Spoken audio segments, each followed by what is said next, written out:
my show, ding dong. There we go. Hello. I'm left-hand Stu. This is the stream.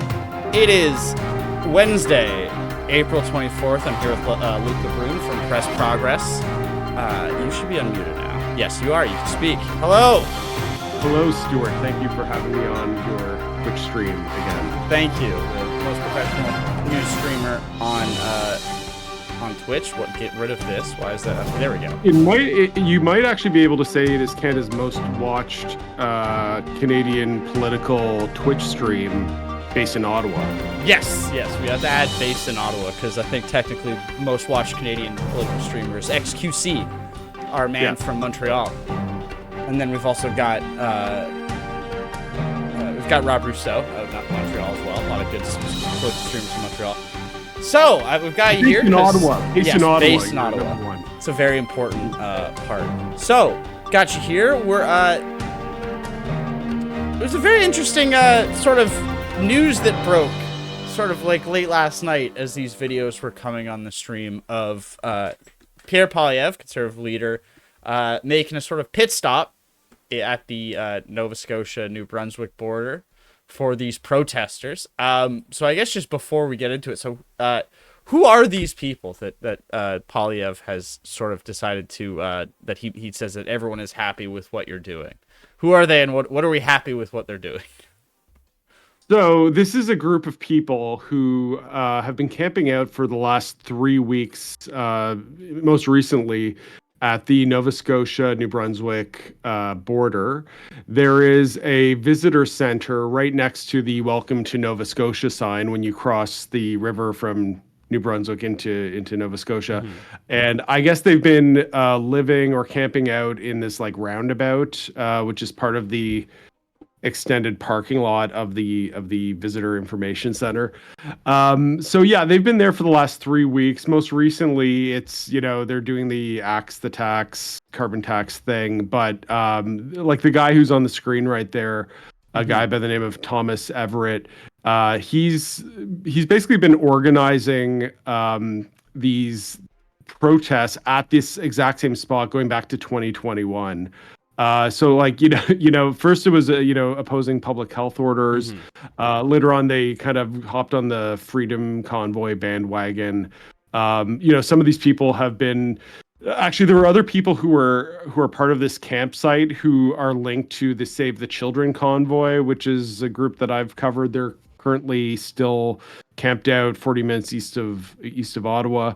So they're kind of tied in with these people, and that group, Save the Children Convoy, is kind of this mix of sovereign citizen stuff and QAnon adjacent stuff.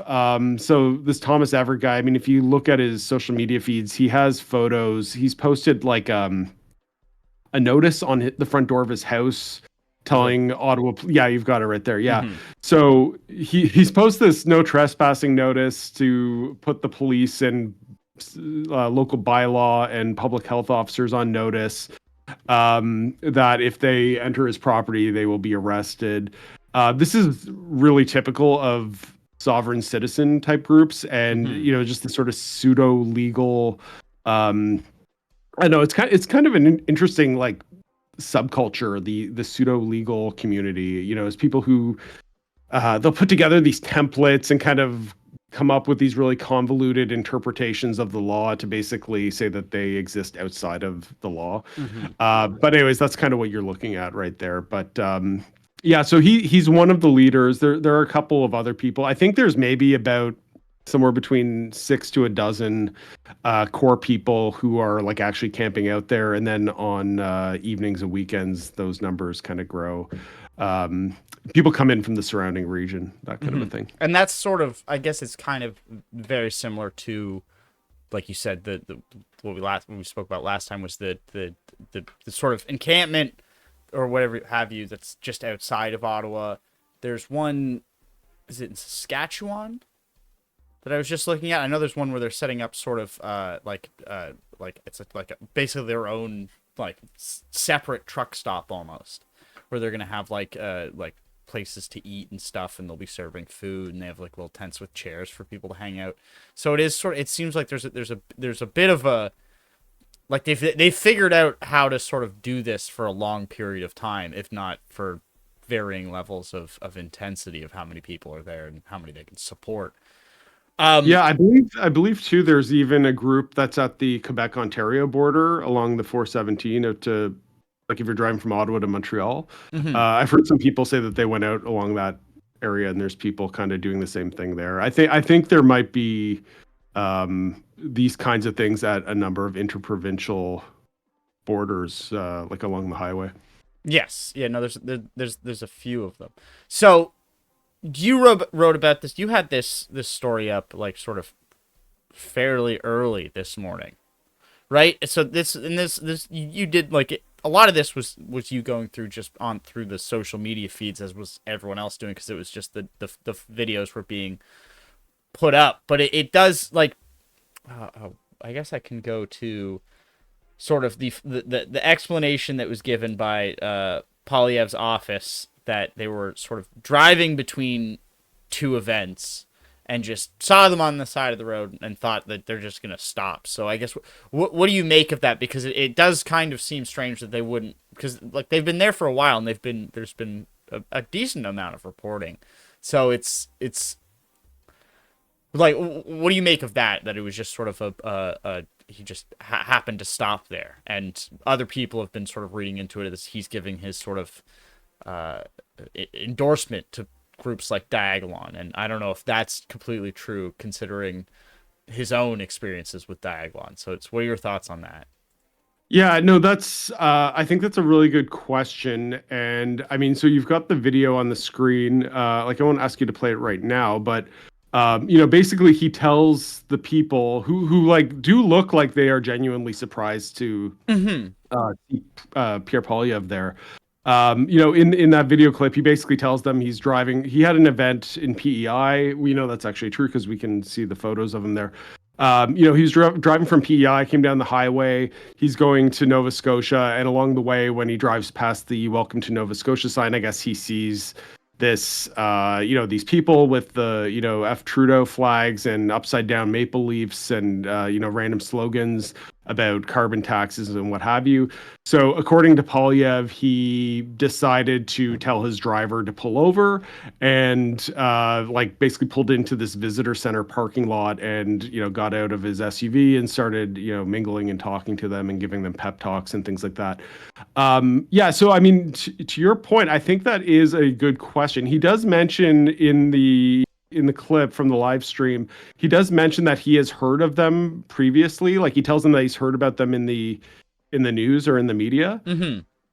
I don't know if the audio is coming up there, but he does say that to them. So clearly he does have some prior knowledge. It's not as if he just drove by and thought he saw like an interesting roadside attraction and got out. Like, he did have some awareness of them.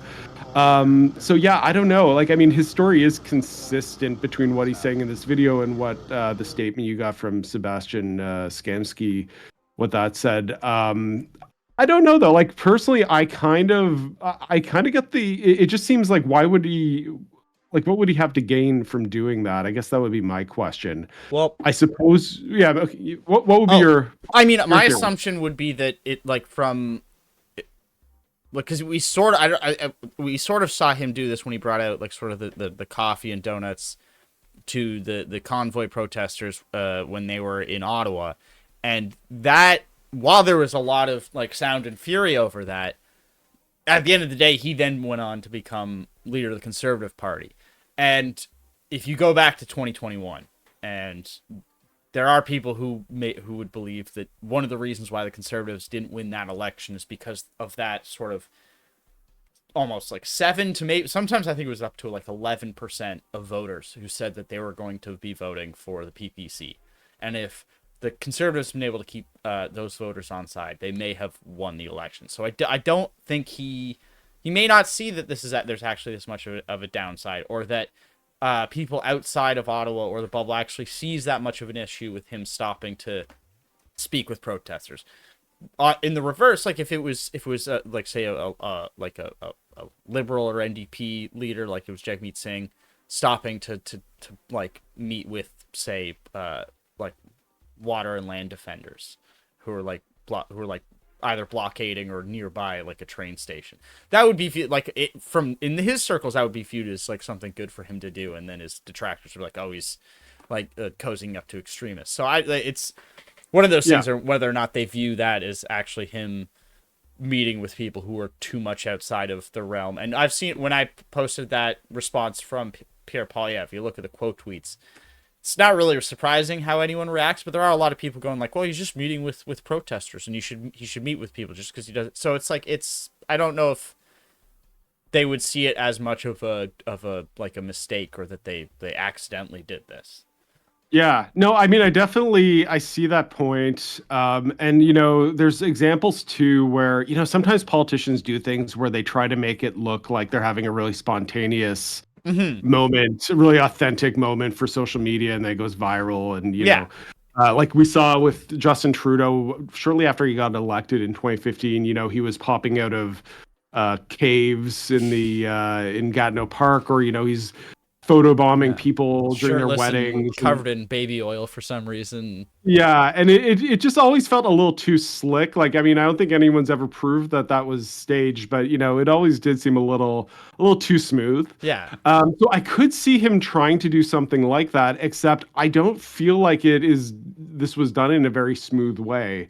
Because first of all, whatever message Poilievre has been trying to get out, like over the last 2 days or so, I mean, he's probably just blown that up. So everyone's talking about his ties with extremists.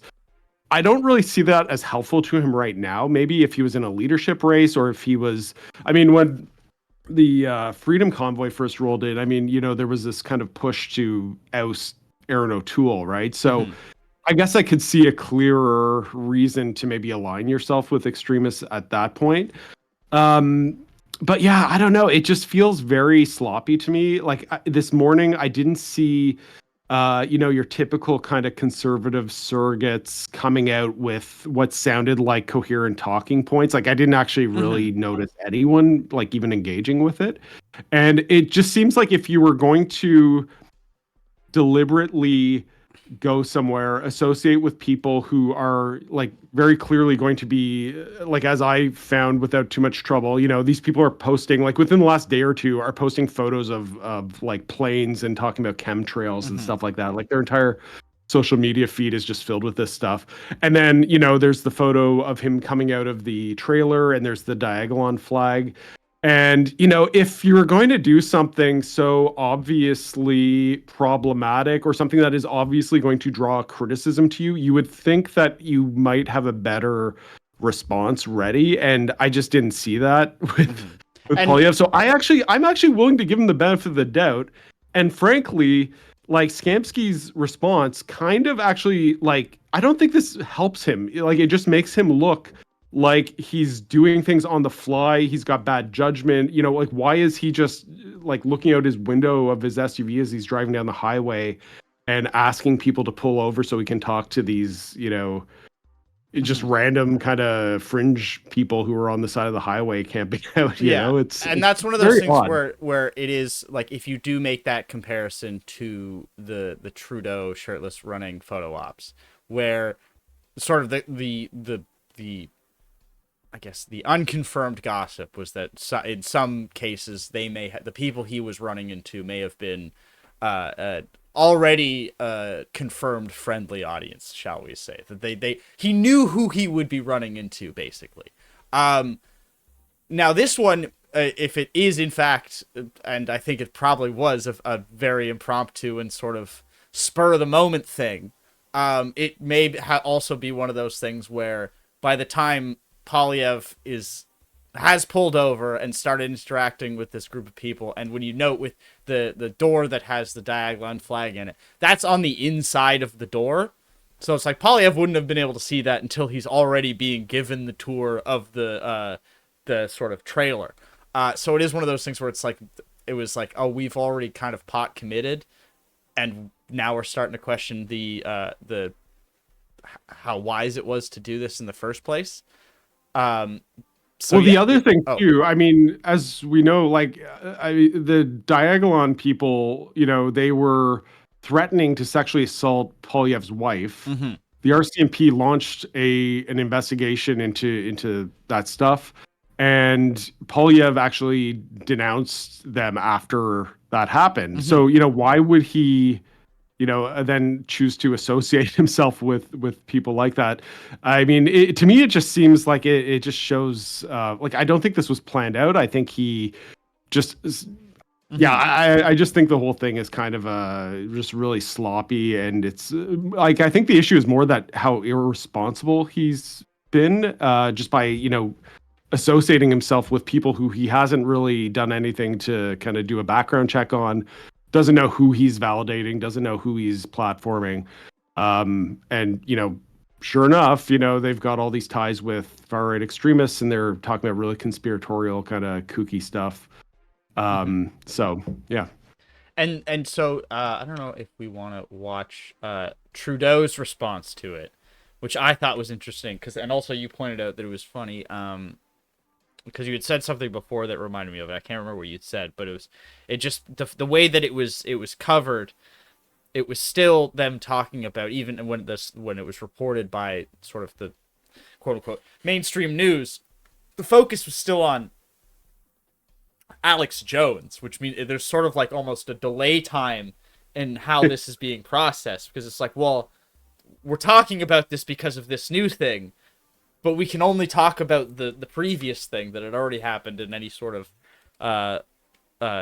decent discussion. Yeah, by the time Trudeau is going to like have a line ready to talk about what Poilievre did at this, visitor center, Poilievre's probably going to end up in public like wearing a Pepe the Frog T-shirt or like doing something kind of ridiculous like that. Like he's going to do something even more extreme by the time Trudeau catches up to this. Mm-hmm. Well, I would, if I had to put money down, I would think it will be the opposite of that, where it'll be a period of the most, like, if you thought there was some message discipline before, it'll be the most nailed down it's been in a while for at least a little bit. But yeah, so here was Trudeau's response when he was asked about it directly today. Hi, Michelle Song with CBC News. Hey, Michelle Song from can you hear this? Posing with anti-carbon tax No? protests. All right. No. Okay. I think I need to share my screen. Oh God.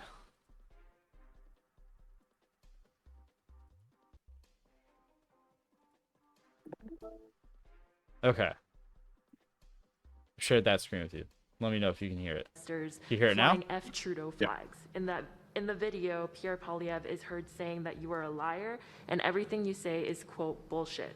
Can we get your response, please? She said bullshit. Every politician has to make choices about what kind of leader straightened they up a want little to be. bit there. Are they a kind of leader that is going to exacerbate divisions, fears, and polarization in our country, make personal attacks, and welcome cutting off Mr. the support Fraser of a little bit. conspiracy theorists and extremists? Because that's exactly what Pierre Poilievre continues to do, not just when you see him engaging with members of Diagolon, but hyper-normalization. Prime Minister just said Diagolon. I don't even know what your name is, bud. And reject the endorsement of Alex Thanks for the Jones. follow. Don't Alex see who Jones it is, but I will a proven liar and conspiracy theorist who has to pay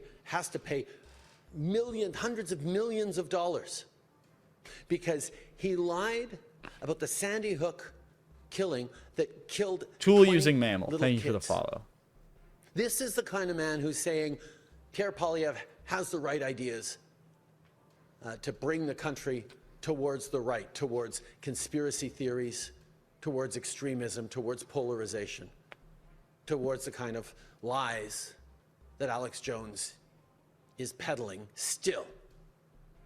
So the fact that Pierre Poilievre hasn't stood up to condemn that endorsement, the fact that he continues to encourage the kind of divisive approaches to Canada that I don't think Canadians want to see, really shows that he will do anything to win, anything to torque up negativity and fear. And it only emphasizes that he has nothing to say to actually solve the problems that he's busy amplifying. En français? Oh, Canada. En français. Yes. Yeah, the thing that stands out to me is it almost feels like he had a talking points ready like last night to talk about Alex Jones, and then this this whole incident at the border in New Brunswick and Nova Scotia just kind of popped up, and he didn't really have anything ready for it, so he just kind of went to the Alex Jones talking points. But yeah, I mean, it does. I mean, at the end of the day, it does kind of reinforce that narrative, right? That Poilievre is, I've heard this before when you have the stories where a politician is photographed with someone who's an extremist or someone who's problematic for whatever reason, people will start saying like, oh, can you hold it against them because politicians are expected to take photos with lots of people. They can't possibly know who all these people are. But, in Poilievre's case, like with the Alex Jones thing, I mean, obviously he has no control over what Alex Jones says, but he does have the ability to disavow him and make it clear to everyone that he's not accepting his support and that, no one should take him seriously. But instead, by remaining silent, it just kind of validates and enables, just the kind of nonsense that Alex Jones is talking about, especially when Alex Jones is actually holding up Poilievre to his audience as like this, he's basically holding him up to say that everything that Poilievre is saying is exactly the same thing that Alex Jones is saying. And so he's sort of using it to validate himself. So in that case, I do think that Poilievre has a responsibility to make it clear that he's not endorsing him. He's not validating what he's saying, but obviously Poilievre is remaining silent on it. So that's kind of what the issue is. Yeah. To be fair, I must be fair. I will read the response that I got in regards to the Alex Jones thing. So this is from Poilievre's spokesperson Sebastian Skamsky. As we have previously said, we do not follow the individual you mentioned or listen to what he has to say. Common sense conservatives are listening to priorities of the millions of Canadians that want to axe the tax, build the homes, fix the budget, stop the crime. It is the endorsement of hardworking everyday Canadians that conservatives are working to earn. Unlike Justin Trudeau, we are not paying attention to what some American is saying. So not exactly silent, but sort of the overarching sort of strategy and response that I've seen from the Poilievre and sort of the spokespeople and the sort of intelligentsia and the commentators and pundits and all that is Alex Jones who, which I don't know if that because it's been compared to the strategy that the Liberals have seemed to sort of have abandoned as of late, which was trying to say that Poilievre is doing MAGA style politics and he's going to bring Trump style politics up to Canada, and and a lot of people said that they stopped doing that because it wasn't working, and there's that could be true. There's also the aspect of I think some people spoke to them and was like, hey, he might win. This may blow up in your face. You may not want to push so heavy on the Trump is evil sort of thing. You might have to work with him one way or another. So I think they may have given up on that for that. So it does kind of seem like the Alex Jones things was a bit of a gift to them to sort of pivot to doing that comparison. But I don't know if the whole nobody in Canada knows who Alex Jones thing is. I don't know if that holds water. What do you make of that strategy? I mean, first of all, what are they basing that statement on? Secondly, I mean, I tweeted this the other day. Like, there's a survey that shows like 70% of Americans have some awareness about, actually was specifically about the Sandy Hook trial. 70% of Americans had heard about it. So you can infer from that probably a good number of Canadians also have heard of him and heard of that trial. But, also who cares? He has a very, I mean, ultimately small, but very devout kind of audience, and people who in some cases might be a little unstable or might be, very open to suggestion and easily misled. And so, I do think that if you're a right-wing politician in a position of influence, like you do have a responsibility there. So even if the number of people who, even if 100% of Canadians, even if 90% of Canadians don't know who he is or whatever, like, I mean, you still have, there's still a good number of people who take him seriously. Yeah, and so, Tool Using Mammal just made a good comment, because I don't think any of them would argue that people don't know who Joe Rogan is. And if it's like, if you know who Joe Rogan is in any sort of capacity, there's a very good chance you've heard of Alex Jones. Especially probably because he's been on so many of episodes of the Rogan podcast, and that's where half of the clips of people seeing Alex Jones saying some insane crap comes from.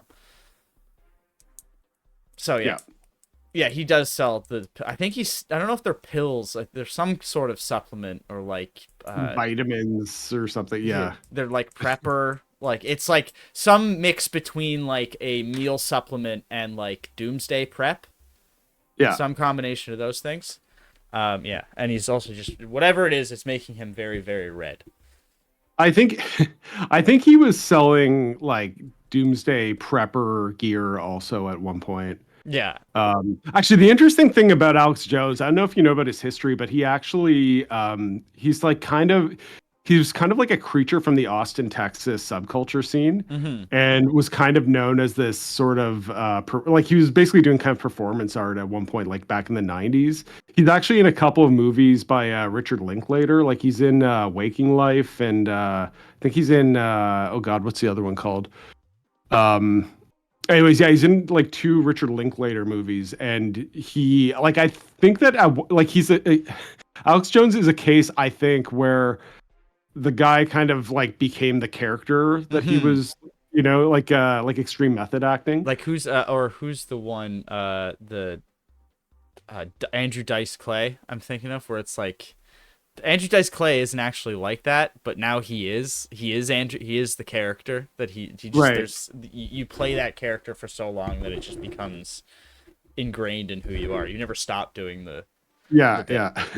Because I've seen a couple of clips where he was doing like, I guess like some straight sort of like TV news reporting, I think a couple of times. So, like didn't he start up on like a community access TV station or something? And I think he was trying to do some like sort of, because didn't he also do like the thing where he snuck onto Bohemian Grove? Do you recall that? I mean, probably, yeah. I remember he was in Ottawa in Canada when the Bilderberg, there was like a Bilderberg meeting in at this hotel in Canada. He came to town for that. It's not coming up immediately, but yeah. So yeah, I don't know. Because it is sort of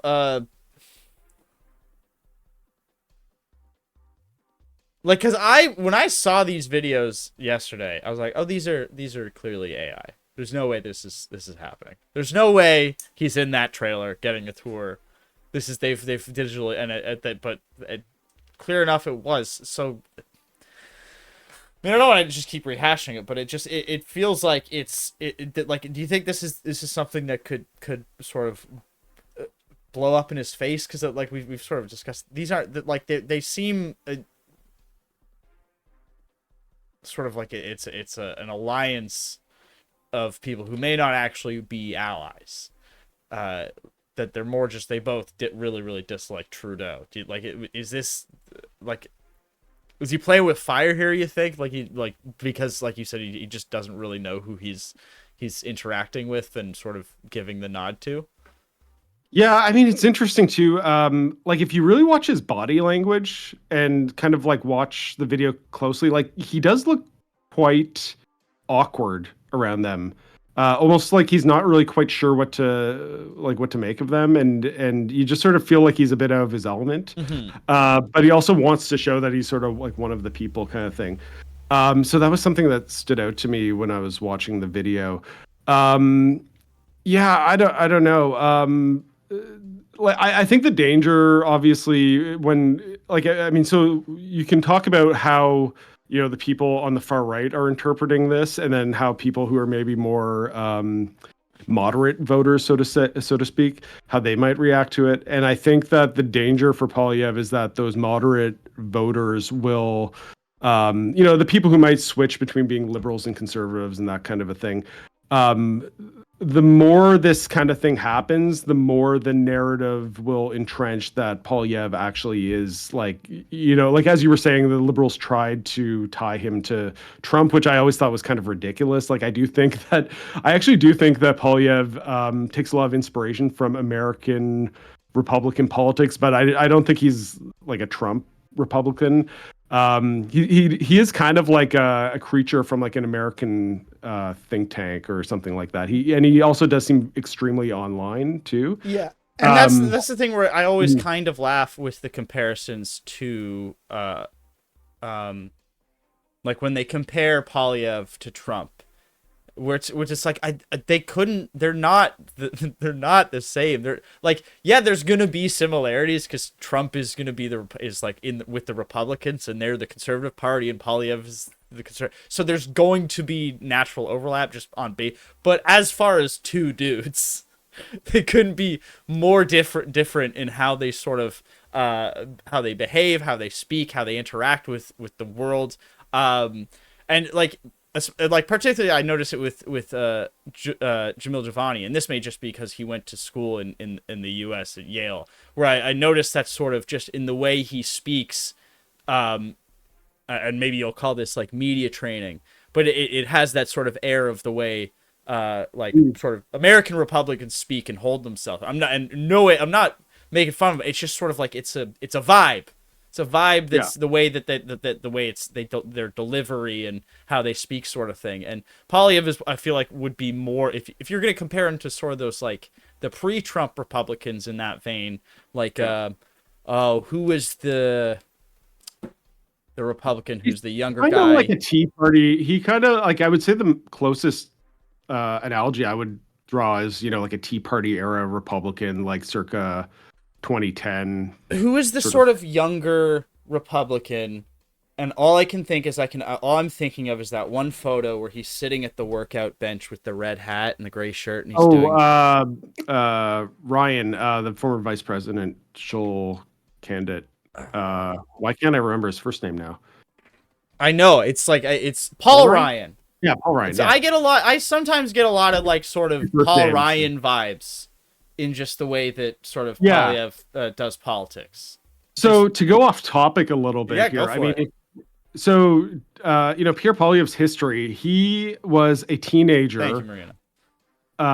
He was originally like when he was a teenager, he was like a member of the Young Reform Party club or whatever. Like he was actually like quoted in the media frequently as this, Young Reform Party member. Mm-hmm. Then he went to the University of Calgary and he was, a member of the Young Reform Party club at the University of Calgary.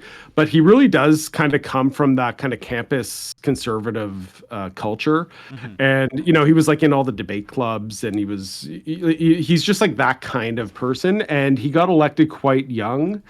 And he's just always I think that is really kind of like what Poilievre is, right? I mean, that's kind of his background. And obviously from being so steeped in right-wing politics in Canada, he's obviously going to be very, very aware of what's going on in the US and what's going on in the UK and internationally and other kind of conservative political cultures. So, and he's the kind of guy too who, like, I remember I used to go to the Manning Center back in like 2014. Like he was the guy who would always be at every single Manning Center conference.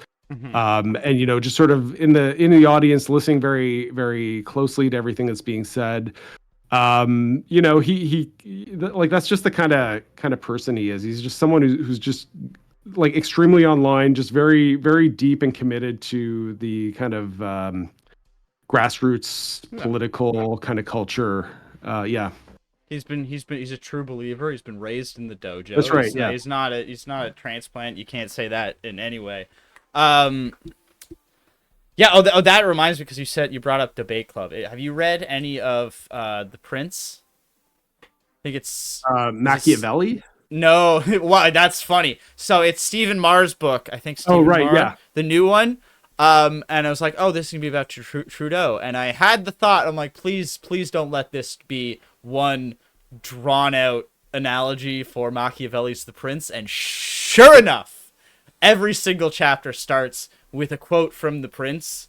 Basically, if you read between the lines, it's like, this quote is what this next chapter is going to be about. Actually, oh god, I should pull it up, because the first, like, the one is really interesting, because it's like, it's the quote that's chosen, and it's more because I read into it to less about what it says about the chapter and more what it says about the person writing it.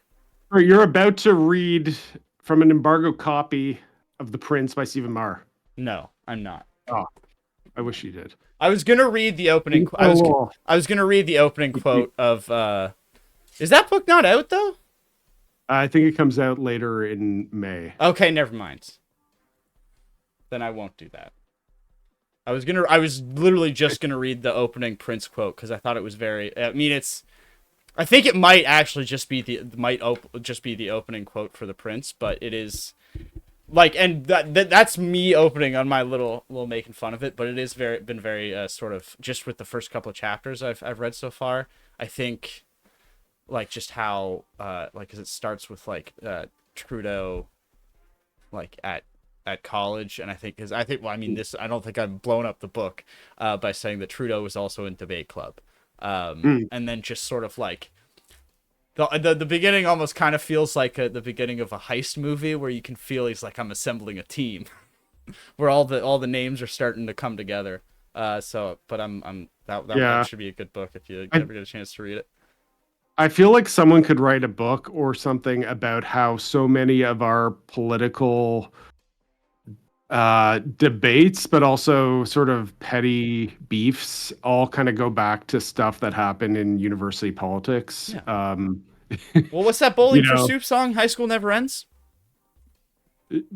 Sure, yeah. High school. It all just extends. I mean, like, even Jason Kenney, right? Like, if you know Jason Kenney's backstory, I mean, he went to the University of San Francisco, and he, his whole political identity was kind of formed there when he got into a fight with the Catholic University. He vowed to go to the Vatican to personally appeal to them after he got, I think he got sanctioned by the school or something. But and same with like Daniel Smith. I mean, I think Daniel Smith was sort of a like young libertarian in university. Like, all these people, they're just involved in these campus conservative clubs or student politics, and yeah.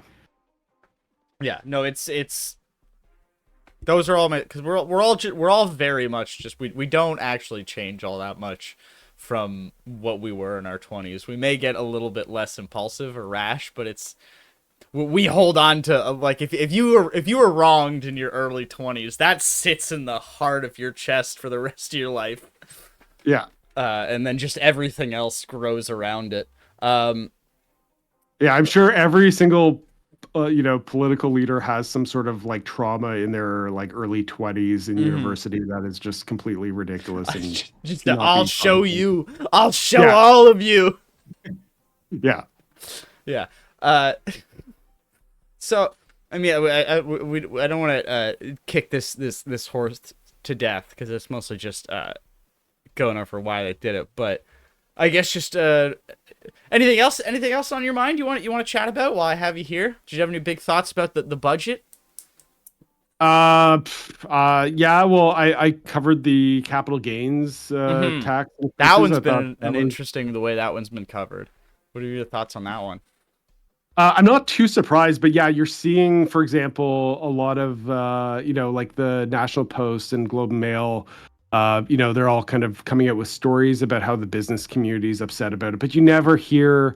This is the thing, like, we've done stories at Press Progress about like the when Ontario raised the minimum wage back in, oh my God, I can't remember what year it was, but this was like several years ago when Kathleen Wynne was still premier.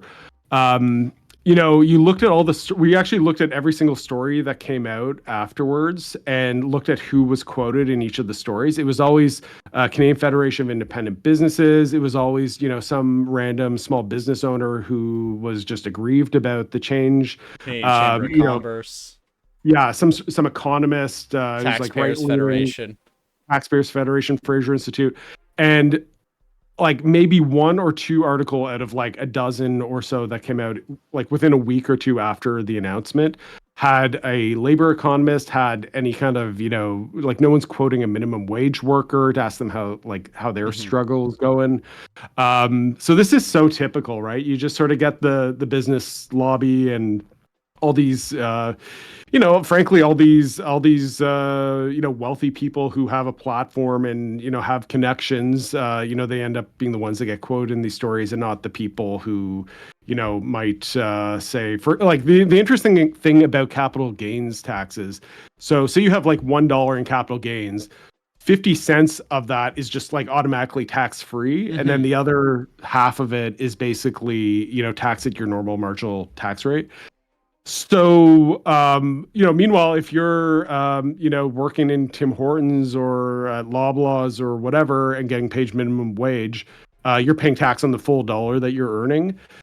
So it is really ridiculous. People, and in some cases, Canada's top CEOs, there's a number of them who don't get paid any salary whatsoever. Toby Lutka from Shopify, he gets paid $1 in like employment income in salary, and then gets the rest in stock options and other things like that. So I'm sure that's not why he was kicking up such a big stink about it on Twitter, about how it's going to be so devastating. I mean, they're invested in this system. I mean, I don't know if that's necessarily just because of his, personal, like he personally stands to gain from it, but like they're invested in that system and the way it's structured. So obviously they're gonna, feel the way that they feel about it. But it is kind of, so anyways, the CEOs, the executives, they've figured out that that's a more tax-friendly way to get paid is to get paid in stock options or, things like that. And, meanwhile, if you're, as I was saying, like if you work at Loblaws or wherever, work retail or something like that, you're obviously your tax bill is not as big as, a CEO, but you're paying probably a higher percentage of your income in tax than they would just because they figured out I don't know if it's fair to call it a loophole, but it's definitely a double standard in the way that the tax system is set up. So that's been my thing that I've focused on when it came to the federal budget. Oh, and the thing I forgot to ask you was just sort of do a little self-crit session for the press gallery and the mainstream media. So I did notice that it was funny that it was sort of, there were grumblings from the liberals that like, oh, the press gallery is just going to ignore this because it's too hard. They're not going to cover it. And my thing was, I'm like it was first thing this morning. I'm like, Luke probably has a story coming out within the hour. Give it a second, and I can't just keep rehashing the story he already did. But it was interesting that I noticed that it wasn't. I don't like. I said that it was your story that caused all this to happen.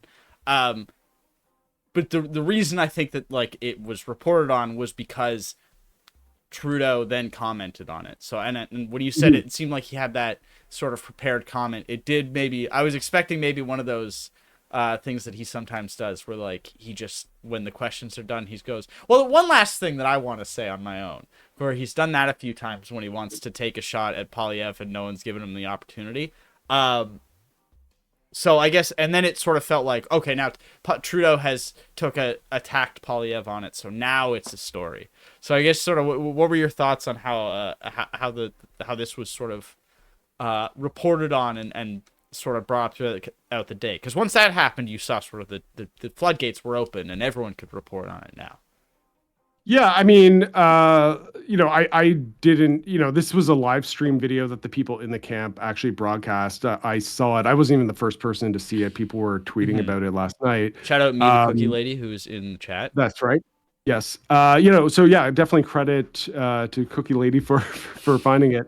But what I tried to do with my story is also to just definitely to just get on the record just that these people aren't, your ordinary working Canadians who are frustrated with the cost of living and the affordability crisis. And, like that isn't why they're there. They aren't there to protest the carbon tax. They've been there for, 3 years. So I thought it was important to get the facts straight about things like that. And also to, show that these people, if you just look at their their Facebook feeds, they're talking about chemtrails. They're talking about, actually scroll down. Do you have the, Oh yeah, no, I have the some of the photos that were there. So that was well, yeah, so obviously there's the sovereign citizen notice on his door, which is pretty concerning. But yeah, like this one right here, the Family Feud meme. I mean, that just really sums up all of the digital ID, bug meat, Agenda 2030, 15-minute cities. Yeah, which is interesting too, because like this carbon tax concern, if you will, amongst this group is actually connected, as you can see, with the Agenda 2030 thing, the 15-minute cities thing, the idea that you're all going to eat bugs or whatever. Like this is connected to the sort of meta conspiracy theory about the World Economic Forum and also United Nations sustainability policies and things like that. So it is interesting that, some of this, I've actually had this conversation with environmentalists who don't really get it because they are very focused on, policy. And so when they see these kinds of things, when they see someone like these people bring up carbon taxes, their first instinct is to want to debate them on the merits of the carbon tax. And I don't think that they understand that, no, like for them, this is part of this broader conspiracy, broader narrative. It is just like one tentacle in this larger octopus that is the World Economic Forum.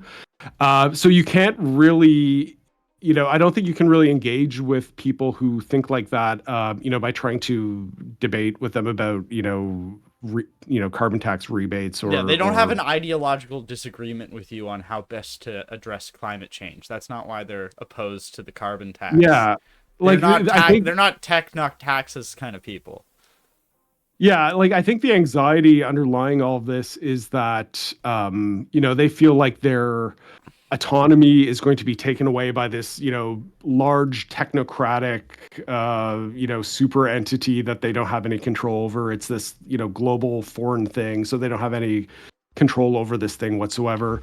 Often, I've found, if I can say something sympathetic to the conspiracy theorists, often a lot of people who are really deep into conspiracy theories, they are people who have, they're people who don't feel like they have any control in their life. They might have had some. I've actually talked to people who were family members of people who got kind of radicalized during the pandemic by the COVID conspiracies, and it was really fascinating because I kept seeing patterns kind of reemerge. So a lot of them had some kind of like personal trauma, whether it's a close person to them died, a divorce, some kind of health issue or whatever.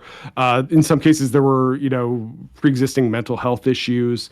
And then obviously with the pandemic, there was issues like isolation, social isolation, and then your only window to the outside world is your computer screen. Also, there's just a complete lack of access to mental health services and, the ability to kind of talk to people that might help you in those situations. So, anyways, this is all just to say, though, that I think that for those people, the anxiety is that, they have no control over their lives and, they see the World Economic Forum. I mean, I think this is a pretty extreme example, but they point to the World Economic Forum as, like it's basically a scapegoat for how they feel about their own lives. Yeah. Yeah. And I've made this joke that probably the greatest fuel for like half of the World Economic Forum stuff is just things Klaus Schwab has actually said. Like he's kind of it's like he should probably stop making public comments because it's like they're like when they're talking about like eating the bugs and like you own nothing and be happy, they're not super misquoting some things that have been said. Like it's just whether or not what you think the World Economic Forum actually is and can achieve, I think is probably the biggest problem. Is you're giving them a little bit too much credit. But that like you do see that where it's because when I was when we were doing when I was in Wakefield, we had there were several people. There was one fairly prominent nurse who went down and became like a protest organizer, and I've spoken to, and it's like sometimes it can be just as like during the pandemic especially could have been as something as like, I mean, I don't want to say simple, but just a job layoff, and then you're out of work for probably sometimes for the first time your whole life. And then compound that onto, it's like you almost can't go out and try and find a new job. There are no jobs, not just because there's no jobs, but it's like you're confined to your home. And when you're in those sort of places where it's like, well, I don't have any control in my life, even if you think that the people who do have control are out to get you, it's almost more comforting to think that, like, well, there's a reason things are this bad, and if we can address that thing, everything will be better. So there's a level of, like, you can empathize with it, and you don't just see this on the right. It's a it's the whole reason we created religion in the first place. It's like, well, I can't determine when the rain is going to come and make my crops grow, but if there's someone in the sky I can pray to, that'll make me feel better. So it's sort of just that sort of filling that gap. I mean, I think it does beg the question too of, like, what is the proper political response when, I do think that these kind of conspiratorial communities, if you will, are growing quite large, like larger than we've ever seen before, because of the internet and because of, in a post-pandemic kind of world. And, a lot of these, going back to the pandemic, a lot of the anti-lockdown protests, a lot of even the Freedom Convoy to some extent, these were kind of like in real life meetups for people that were meeting each other in Facebook groups or meeting each other. It's a gigantic social event, the Freedom Convoy. And they were, some of those people, I said it was like, it was adult winter summer camp. Though they made memories that some of them will cherish for the rest of their lives. And, like, not even, like, I'm not making fun of them, or, like, there were probably some very, like, just pleasant memories a lot of them had from, like, the bonding, hanging out in community. They made those damn commies with their commune in downtown Ottawa. The Save the Children convoy people are now, like, actually building a commune on Chet Wiggins' farm out in Castleman. And it actually is interesting because it does kind of have echoes of like sort of the hippie movement in weird ways, like back in the 60s, because there was sort of this back to the land subculture where, like, hippies started going off grid and building communes. And so you sort of see a little bit of a shade of that, especially the ones who are in it more for the sense of community than the anti-Trudeau stuff per se. But I mean, like, I have the instinct, like, my favorite ASMR are those, like, sort of the outdoorsman's videos where it's, like, just a dude and it's just the sound of fires burning and someone sharpening sticks with an axe. So it's like, I super understand that impulse, especially. But yeah, no, there's a level, and my always thought is when you say, like, what can governments do to address it? And I don't know if there's much they can do to address it directly, because it does seem like anything they would do where it's like, oh, we're going to do some initiative to address misinformation. Yeah. Well, the misinformation exists because they think the information you were giving them in the first place was BS. Like, they stopped trusting that in the first place. So you providing them more of that information is not going to work because it's the messenger they don't trust. So it's like it's more. I think it would probably be more like the reason it's a symptom. They're addressing a symptom rather than the actual sickness, which is a very overwhelming like alienation and dissatisfaction with society, which is probably an even more difficult thing to address. Yeah, I mean, obviously a huge question, but, I do think that democratizing society, not just in terms of, political rights, giving people more, kind of voting right type things, but, democratizing your workplace and, just sort of giving people more say in their everyday life and, people not feeling like they're kind of, rats in this larger system. Like, I think that like things that you can do like that might actually address some of the sense of alienation maybe that is underlying it. But I mean, this is more than just a political thing. I mean, this is kind of a cultural phenomenon in some ways too, right? But yeah, and I mean, the other thing too is like mental, like I was mentioning before, like a lot of people don't have access to mental health care. It's very expensive if you need that. So, that's another, I mean, it's funny too, because, in Canada we have free healthcare for your body, but not for your, mind. So, addressing those kinds of things would probably be helpful. But I do wish we like actually had a conversation about these things, and it just feels like we haven't, even though the pandemic is kind of receding. Yeah, and I was sort of just thinking, and we kind of did touch on it, because it's like, it's maybe simplistic, but it might just be staring us right in the face.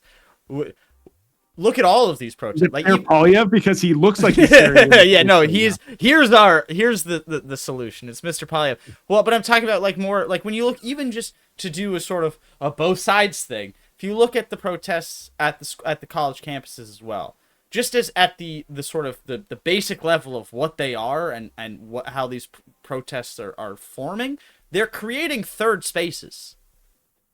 They're creating spaces where you can be in community with one another, hang out. You don't have to spend any money. You don't have to have a subscription. You can just sort of be around people, and there's no expectation for you to pay for anything or do any labor, or it's just we used to have like, I don't know, like there's nice parks and public libraries and all these sort of places that people could do that. And as we've seen that sort of recede, and even faster with the pandemic, is now all of these protests are creating third spaces for themselves to do protests. I mean, that's not new, but it does seem like that could be something. If people have more places where they can be in community with each other, maybe they wouldn't be creating protest spots to do it. So I don't know. That's my thought. Yeah, no, I agree. Yeah, and just like having more, just people. I think a lot of people just want to have some control over their surroundings, even if it's on a really local level, even if it's their, get to run some little club that they do at night or something. And I think maybe a lot of people just don't have. Maybe the pandemic has taken away some of the things that people once gave people a sense of agency. They don't have that anymore, but yeah, no, it's a big question. Mm-hmm. All right, I think that's a good spot to end it. Get a little philosophical. Let you go. It's 8 p.m. on a Wednesday, but thank you very much for taking the time. Really appreciate it. Thank you. I'm always happy to be on the most watched Twitch stream about Canadian politics in Ottawa. Yes, we're in double digits territory, so this was a very successful one. So. Thank you very much, and have a good rest of your night. Yeah, you too. Thanks. Right. Thanks a lot. See you later. Bye now. Alrighty, we're just gonna do some little movie magic. Screw it. We'll figure it out in post.